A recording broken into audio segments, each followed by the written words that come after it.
Okay, let's dive right into today's explainer. We're looking at an incredibly fascinating tale today, one about a simple stonecutter who discovers a pretty surprising truth about the endless pursuit of, well, more.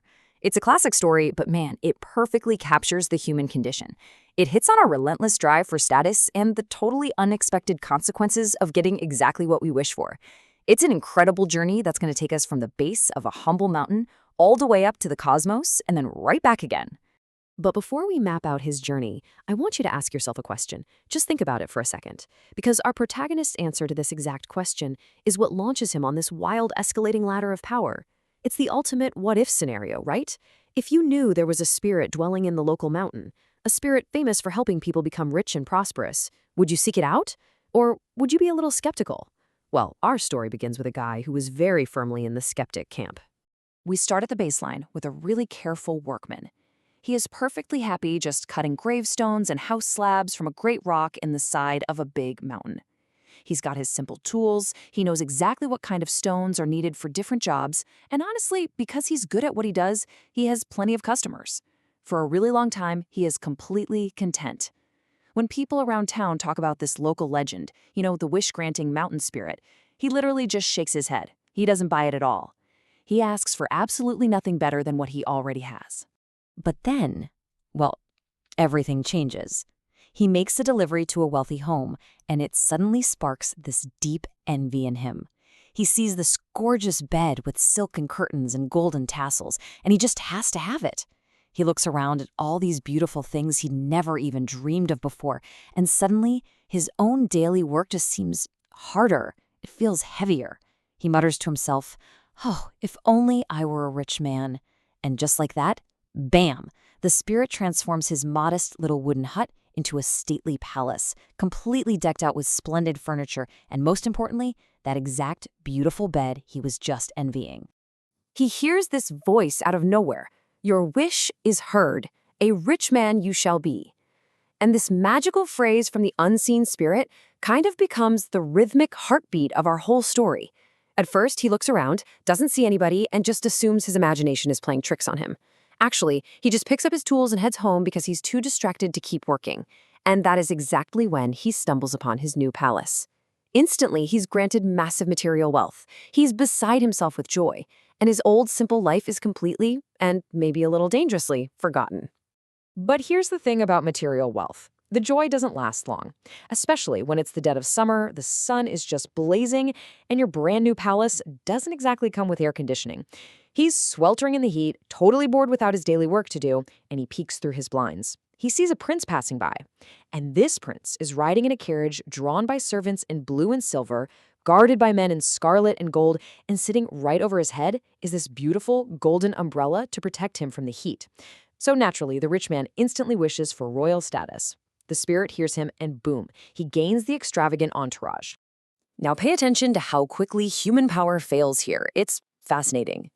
Despite his shiny new royal status, his guards in scarlet and gold, and his whole company of men riding before and behind his carriage, he is still completely at the mercy of the natural world. The sun literally scorches the grass he tries to water. And ironically, despite having that coveted golden umbrella, the sun still scorches his face, turning it browner and browner every single day. He realizes pretty quickly that political and social power are totally subservient to nature. Realizing that the sun is mightier than a prince, he just cries out in sheer exasperation. He demands another upgrade. He says, "The sun is mightier than I. Oh, if I were only the sun." And the mountain spirit, ever accommodating, obliges. He elevates our stonecutter from the human world entirely, turning him into a massive celestial force. Just look at how this escalating ladder of power builds. He leaves his humanity behind entirely to become this unstoppable, blinding force of nature. He upgrades from economic power as the rich man to political power as the prince, and now he's jumped all the way to cosmic power as the sun. He's shooting his beams above and below, across the earth and the heavens, and he is feeling incredibly proud of his boundless new might. So, as the sun, he's proudly burning the fields. He's scorching the faces of princes and peasants alike, completely indiscriminate with his awesome power. But there's a catch. He runs out of things to do, and his insatiable discontent flares right back up the second a simple, fluffy cloud rolls in, covers his face, and hides the earth from him. His mighty, cosmic rays are being blocked by mere water vapor, and once again, he feels weak. Craving absolute, undisputed supremacy over the skies, he cries out in anger, "Does the cloud hold captive my rays, and is it mightier than I?" He demands to become the cloud, and the mountain spirit, always faithful to this crazy escalating cycle, delivers once again. Now he is a cloud, and he absolutely revels in this new power. He places himself right between the sun and the earth, catching the sun's beams and holding them hostage. At first, it's pretty great. The earth grows green again, flowers start to blossom. But then his arrogance takes a really dark turn. Just giving life isn't enough to satisfy his ego anymore. He starts pouring down rain, not just for a day, but for days and then weeks. Rivers violently overflow their banks.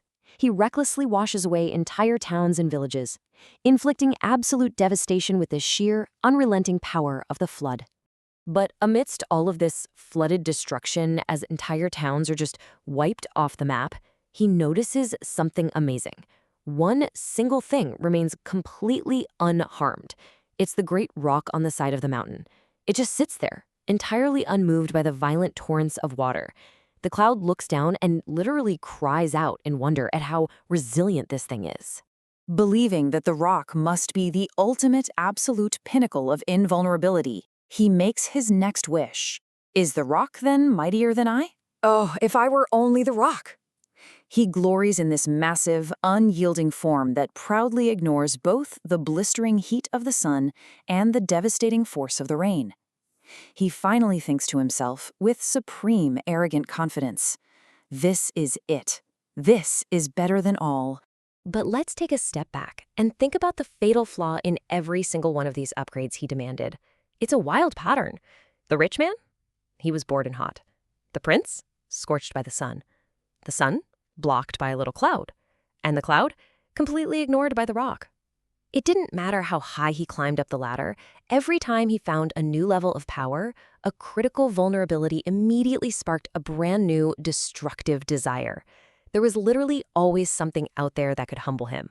So now he thinks he's finally reached the very top. He's standing proud as an invincible, unmovable mountain. He survived the heat. He survived the apocalyptic flood.